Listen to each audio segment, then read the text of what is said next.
सरकार थोड़ा-सा अपना मंशा ठीक नहीं है उनकी कि 60 लाख रुपए एक सीट के लिए बोली लगा था कि सरकार को बैकफुट पर आना पड़ेगा। पे आप पेपर खाली छोड़ के आइए, यहाँ भर देंगे। 50-60 हाँ, लाख। बीडीओ सीईओ की पोस्ट के लिए 50-60 लाख। परिवार में खाने के ला लेते हैं, अच्छा। उस परिवार से निकल कर आकर विधायक बनना। कहते हैं कि लोकप्रियता रातों रात नहीं मिलती, मेहनत करने की ज़रूरत होती है। कामयाबी यूँ आसान होता तो लोग घर बैठ के कामयाबी का मज़ा चख रहे होते। लेकिन एक शख्स ऐसा जो झारखंड के सभी विधायकों पर भारी है, वो है जयराम महतो। आज हमारे बीच हैं और जिस तरीके से पीएससी और जेएसएससी को लेकर प्रोटेस्ट पे खास करके ये निगाहें बनाए हुए हैं और देखिए इनके टी शर्ट में भी लिखा हुआ है और ये अभी तक टी शर्ट बदलते हुए नज़र नहीं आ रहे हैं। रद्द कराने की मांग चल रही है। कैसे हैं सर आप? ठीक है मैडम, आशा करते हैं आप भी ठीक होंगे। जी, ये बताइए कि जिस तरीके से 14 दिन से बच्चे जो हैं वो प्रोटेस्ट पे बैठे हुए हैं, यहाँ तक कि आप देख पा रहे होंगे कि 6 दिन से भूख हड़ताल पे एक शख्स जो है महतो, वो बैठते हुए नज़र आ रहे हैं। देवेंद्र महतो की बात मैं करूँ, हाँ, मुंह पे छाले पड़ते हुए नज़र आ रहे हैं। कहाँ चूक हो रही है जो सरकार आपकी बात नहीं समझ पा रही है? देखिए, सरकार थोड़ा-सा अपना मंशा ठीक नहीं है उनकी। मंशा ठीक हाँ, उनको लगता है कि इसमें अगर हम आगे बढ़ेंगे तो कार्रवाई जब होगी तो वही लोग फँसेंगे। और अभय तिवारी ने कहा है कि 60 लाख रुपए एक सीट के लिए बोली लगा था। और 40, 50, 60 लाख रुपए समझ रहे हैं कितनी बड़ी राशि होती है। तो ऐसे में लगता है सरकार कटघरे में आके खड़ी हो जाएगी, सरकार के कई बड़े अधिकारी कटघरे में आके खड़े हो जाएंगे। इसलिए ये चाहते हैं कि इस पर ठीक से कार्रवाई ना करें, लेकिन ऐसा नहीं होगा। जिस प्रकार से प्रोटेस्ट हो रहा है जंतर मंतर में, जिस प्रकार से देखा राज्य के जयपाल सिंह मुंडा स्टेडियम में जैसा हो रहा है, मुझे लगता है कि सरकार को बैकफुट पर आना पड़ेगा। सरकार बैकफुट पे आएगी। आपकी अपनी पार्टी है, आप एक तरीके से देखा जाए इकलौता ऐसे विधायक हैं जो जनता की बात सुनते हैं। गरीबों के मसीहा के तौर पे भी आपको देखा जाता है। कई दफ़ा हमने भी देखा कि आप हर मुद्दे पे दौड़ जाते हैं। जिस तरीके से झारखंड में जो समस्याएं हैं उसको उजागर करते हुए नज़र आते हैं। तो इसमें कितनी कठिनाई होती है आपको? कठिनाई तो बहुत सारी होती है, हर प्रकार से कठिनाई होती है। ऊपर से आप जब आप सही हों और सामने वाला कोई बड़ा पर्सन ही क्यों ना रहे, आप उससे टकरा जाते हैं तो काम करने में बहुत सारी अड़चनें आती हैं। लेकिन ओवरऑल जनता का सपोर्ट है कि हम लोग अपने इस कारवां को आगे बढ़ाने में सफल हो रहे हैं। आप एक विधायक हैं, विधायक के तौर पे अपने क्षेत्र का विकास करते हुए नज़र आएंगे, अपने क्षेत्र की बात करते हुए नज़र आते हैं। लेकिन ये क्या जुनून है कि हमें झारखंड को बदल देना है। क्राइम, जिस तरीके से क्राइम पर फोकस आपका रहता है, फिर उसके बाद में जेपीएससी और जेएसएससी के को लेकर के आप लगातार अपनी बातों को रखते हुए नज़र आ रहे हैं। ये भी कहते हैं कि भाई सरकार को झुकना पड़ेगा। आखिरकार जिस तरीके से अभय तिवारी का आपने जिक्र किया, ये अभय तिवारी है कौन? देखिए, वो टीडीपीएल कंपनी के मार्केटिंग मैनेजर हैं। जी। और उसके बाद क्या होता है कि वो कंपनी झारखंड में आके टेंडर लेती है परीक्षाओं को कराने की। सेंटर, रिजल्ट और बहुत सारी जो प्रक्रियाएं एक परीक्षा को आयोजन करने में होती हैं। अब क्या होता है, वो खुद मन करता है कि भाई अब हम जब मार्केटिंग मैनेजर हैं इस कंपनी का, ऐसे यही कंपनी परीक्षा ले रही है, तो हम खुद परीक्षा में बैठते हैं और पास करते हैं। खुद परीक्षा में? हाँ, और 6-7 परीक्षा में बैठा है और सारा परीक्षा को पास करता है और अपने परिवार के कई लोगों को परीक्षा में पास करवाता है और अभी जॉब कर रहे हैं।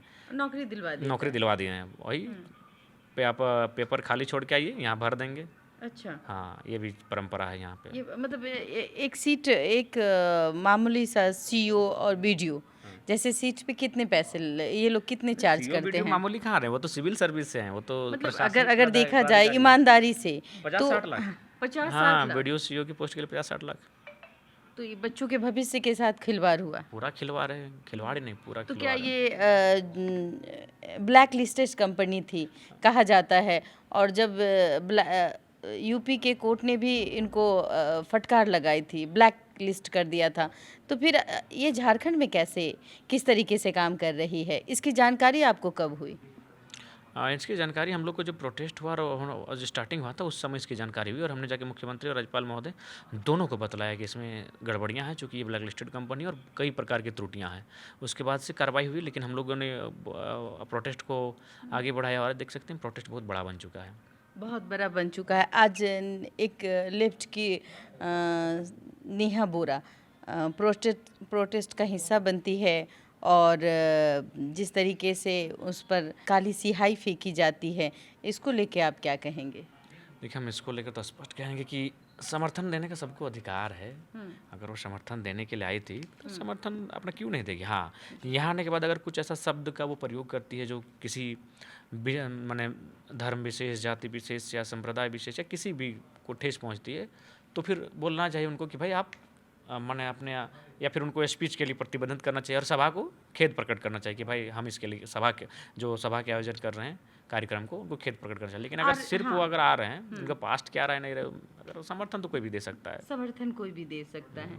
तो क्या नेहा बोरा जो आई है कहीं खलीस तो पैदा करने के लिए नहीं आई है? नहीं, देखिए, अब मान के चलो उनका भी 2 विधायक है उनके पार्टी से झारखंड राज्य में, लेफ्ट तो के जाहिर 2 हाँ, विधायक और हैं। ऊपर से वो सरकार में है, सरकार में आकर अगर सरकार के खिलाफ प्रोटेस्ट कर रही है तो बड़ा सरकार के खिलाफ प्रोटेस्ट कर हाँ, वो रही है। सरकार में है, उनकी जो दोनों विधायक हैं वो सरकार के साथ हैं, और वो अगर प्रोटेस्ट कर रहे हैं छात्रों के लिए, ये तो बहुत अच्छी बात है। किसी को भी अधिकार है, प्रोटेस्ट क्यों नहीं करेंगे।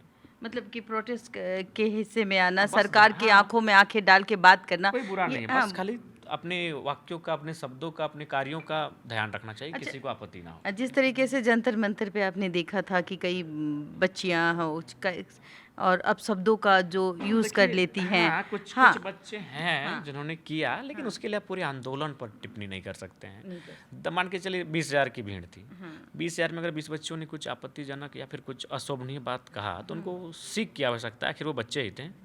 और झारखंड के बच्चे इस तरीके से इन उन्होंने बातों सीख ले लिया। देखिए, एक घटना से ही इंसान सीखता है। उन्होंने दिल्ली का जंतर मंतर देखा, अगर दिल्ली का जंतर मंतर नहीं होता तो शायद झारखंड के बच्चे उन चीज़ों को नहीं सीखते। तो उन्होंने देखा उसको और सीख लिया कि भाई वो ऐसा किए, सब कुछ ठीक है, जो ठीक किया वो काम हम करेंगे, जो उन्होंने गलत किया उसको हम नहीं करेंगे, बस नहीं करेंगे। अच्छा, जयराम महतो जी, आपका जो जर्नी रहा वो किस टाइप से रहा? आप कैसे परिवार से आते हैं? लोग जानना चाहते हैं आपको, खास करके बिहार के लोग भी जानना चाहते हैं कि जयराम महतो है कौन और कैसे आपने इस मुकाम तक आने के लिए क्या क्या किया?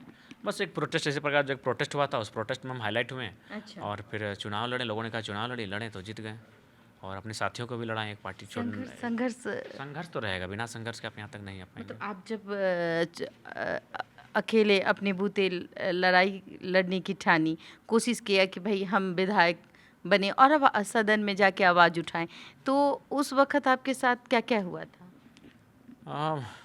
कठिनाई तो थी, लेकिन फाइनली सबका सपोर्ट था, जीत कर आए। और जहाँ से हम जीत कर आए वो एक कल्पना थी, क्योंकि झारखंड, हाँ, एक कल्पना ही थी कि आप कैसे एक साधारण परिवार से, उस परिवार में कोई पॉलिटिकल बैकग्राउंड ही नहीं उस परिवार का। पिताजी मेरे बचपन में डेथ हो चुके हैं, मेरे दादाजी का डेथ बचपन में हो चुका है। अच्छा। बड़ी मुश्किल से परवरिश हुआ है, माने अन्न के जिस परिवार में खाने के लाले थे, अच्छा। उस परिवार से निकल कर आकर विधायक बनना, अभी राज्य की राजनीति में एक चेहरा बनना, ये तो मामूली विषय नहीं था।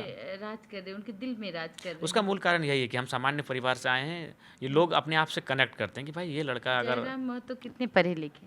अभी हम पीएचडी कर रहे हैं, और हमें लगता है मतलब इतनी गरीबी के बाद भी आपने शिक्षा नहीं छोड़ी? नहीं, एजुकेशन से कभी समझौता हमने नहीं किया। आगे जयराम महतो का क्या उद्देश्य रहेगा? अब उद्देश्य यही रहेगा कि अपनी पॉलिटिकल पार्टी को मजबूत करें और गवर्नमेंट में आ सकें और बेहतर पॉलिसियाँ और बेहतर तरीके से राज्य को चला सकें। जी, ये एक और सवाल, जिस तरीके से बच्चे वो देवेंद्र महतो की बात मैं करती हूँ, जिस तरीके से उनके चेहरे पे और उनकी जो मानसिक हालात है, चूँकि लगातार वो बोले भी जा रहे हैं और उनकी जो स्वास्थ्य है वो गिर रही है, तो इसके लिए आप लोग क्या कर रहे हैं? देखिए, ये तो भाई संकल्प है, बहुत बड़ा संकल्प है, त्याग है, एक बहुत बड़ा बलिदान है। उसके लिए हम लोग प्रयास कर रहे हैं कि सरकार से वार्ता हो जाए और ये अनशन को, ये हड़ताल को तोड़वा लिया जाए। धन्यवाद। खाने पीने का क्या, बच्चों का इंतजाम कहाँ से? खाना पीना बहुत तगड़ा है, आसपास बहुत सारे लोग मदद कर रहे हैं, हम लोग भी कर रहे हैं। जी जी, धन्यवाद मैम। हाँ, धन्यवाद। देखिए, ये थे जयराम महतो, जिन्होंने साफ कहा कि जो सिहाई फेंकी गई है वो गलत है, लेकिन अगर वो यहाँ आई हैं तो अच्छे शब्दों का यूज़ करे। हाँ, जिस शब्दों को लेकर वो बोलते हुए नज़र आए, आप क्या सोचेंगे हमें ज़रूर बताइएगा। और जिस तरीके से नेहा बोरा यहाँ आती है, क्या जयराम महतो की छवि उन पर भारी पड़ती है, या जो ये प्रोटेस्ट है, ये प्रोटेस्ट किस ओर जा रहा है? बहुत जल्द इस प्रोटेस्ट का जो निर्णय है सरकार लेगी, और सरकार कहते हैं हेमंत सोरेन, और झारखंड के लोग उन्हें प्यार से दादा कहते हैं। क्या दादा अपने भाई बहनों की तकलीफ़ को समझ पाएंगे? तमाम खबरों को देखने के लिए हमारे चैनल को फॉलो सब्सक्राइब करना ना भूलें। धन्यवाद।